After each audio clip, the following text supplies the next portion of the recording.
আজ পবিত্র আশুরা। ৬১ হিজরির এই দিনে কারবালার প্রান্তরে নির্মমভাবে হত্যা করা হয় হযরত মুহাম্মদ সাল্লাল্লাহু আলাইহি ওয়াসাল্লামের প্রাণপ্রিয় দৌহিত্র হযরত ইমাম হুসাইন রাদিয়াল্লাহু আনহু সহ আহলে বাইতের ৭২ জন সদস্যকে।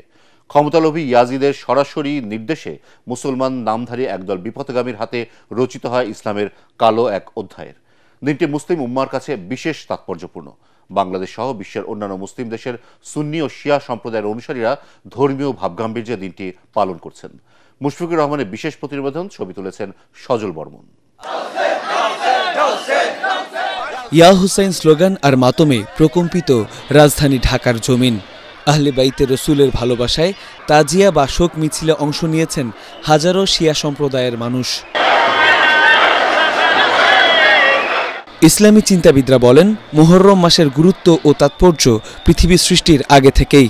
আদিপিতা হজরত আদম আলাইসাল্লামকে সৃষ্টি থেকে শুরু করে মুসলিম জাতির পিতা হজরত ইব্রাহিম খলিলুল্লাহকে নমরুদের অগ্নিকুণ্ডলী থেকে রক্ষা, ফেরাউনকে তার বাহিনীসহ নীল নদে ডুবিয়ে ১০ই মুহররম আশুরার দিনই মুসা আলাইসাল্লামকে আল্লাহ তাআলা রক্ষা করেছিলেন।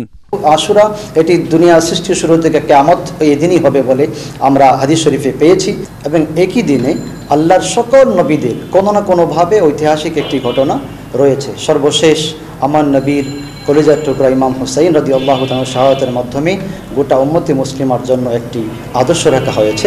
আদর্শের নাম হচ্ছে হুসাইনিয়ত। আশুরা এমন একটি দিন যে দিনে রোজা রাখার কথা বলা হয়েছে। রাসূল করিম সাল্লাল্লাহু আলাইহি ওয়াসাল্লামের ইরশাদ ফরমান, আফদালুস সাওমি সাওমু মুহররম বাদা রমাদান। এই মুহররমের রোজাটা হচ্ছে রমজানের ফরজ রোজার পরে সবচেয়ে গুরুত্বপূর্ণ এবং ফজিলতপূর্ণ রোজা।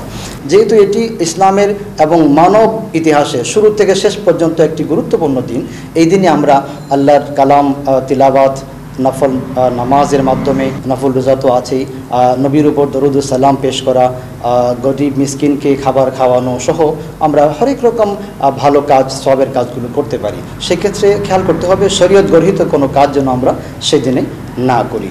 ৬১ হিজরির এই দিনেই পৃথিবীর ইতিহাসের নির্মম ও নৃশংস হত্যাযজ্ঞে মেতেছিল ঘাতক ইয়াজিদ বাহিনী।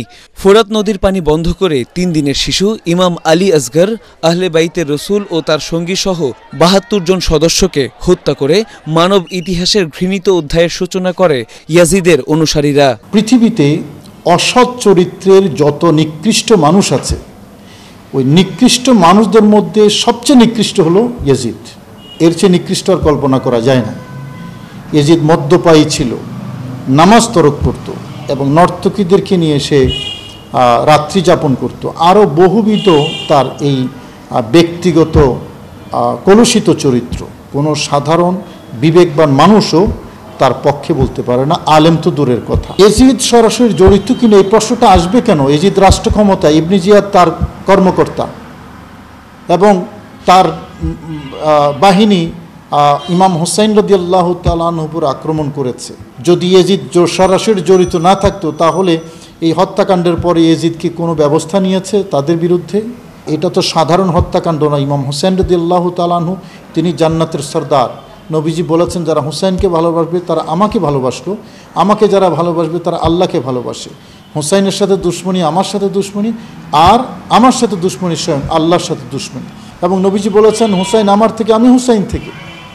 কত বড় মর্যাদা এটা! এবং জান্নাতের নেতৃত্ব যার হাতে, এটা তো 5 বছরের জন্য ক্ষমতায় বসা না, যে নির্বাচন করেছে, নির্বাচিত হয়ে সরকার চালাচ্ছে। এটা আল্লাহ কর্তৃক মনোনীত, রসুল কর্তৃক মনোনীত অনন্তকালের জন্য।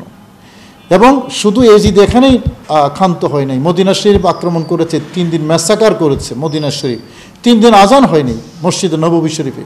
এরপর বাইতুল্লাহ শরীফ আক্রমণ করেছে, বাইতুল্লাহ শরীফের দেয়াল ভেঙে গেছে তার আক্রমণে। এরপরও ইয়াজিদের পক্ষ নিতে হবে? আল্লাহর ঘর বাইতুল্লাহর মধ্যে আক্রমণ করেছে। মূলত ইয়াজিদ ঈমানদার কিনা এটা নিয়েও তো সংশয় আছে। বহু উলামায়ে কেরাম ইয়াজিদকে বেঈমান বলেছে এবং তার কার্যকলাপে যা বোঝা যায়, ইবনে কাসিরের বেদায়া নেহায়া, ইমাম সুয়ুতির তারিখুল খুলাফা এবং ইমাম তাবারির তারিখুল তাবারি সহ পৃথিবী বিখ্যাত যত ইতিহাস গ্রন্থ আছে, এই ইতিহাস গ্রন্থগুলোর মধ্যে ইয়াজিদের যেই কুকীর্তি, এগুলা যদি একসাথে সাবস্টেন্সিয়াল অ্যাসেসমেন্ট করা হয় তাহলে রেজাল্ট বের হবে ইয়াজিদ বেঈমান। ইমাম হুসাইন রাদিয়াল্লাহু তাআলা আনহুকে হত্যা করলেও ঈমান রক্ষার কাণ্ডারী হিসেবে আজও মুমিন মুসলমানের হৃদয়ের সিংহাসনের শাহেনশাহ তিনি। ইয়াজিদ মনে করেছিল যে হুসাইনকে যদি হত্যা করা হয় তাহলে আমি নিরাপদ এবং ইমাম হুসেন শেষ। সেই জন্য ডক্টর ইকবাল বলেছিলেন যে কতলে হুসেন আসল মে মুর্গ यजीद है ইসলাম জিন্দা হোতা है हर करबला के बाद। ইমাম হুসাইনের শাহাদত আসলে মূলত ইয়েজিদের মৃত্যু। ইমাম হুসাইন মরেন নাই, মৃত্যু হয়েছে ইয়েজিদের। এবং ইমাম হুসাইন তিনি শাহাদতের মাধ্যমে শুধু তিনি জিন্দা হন নাই, বরং ইসলাম জিন্দা হয়ে গেছে।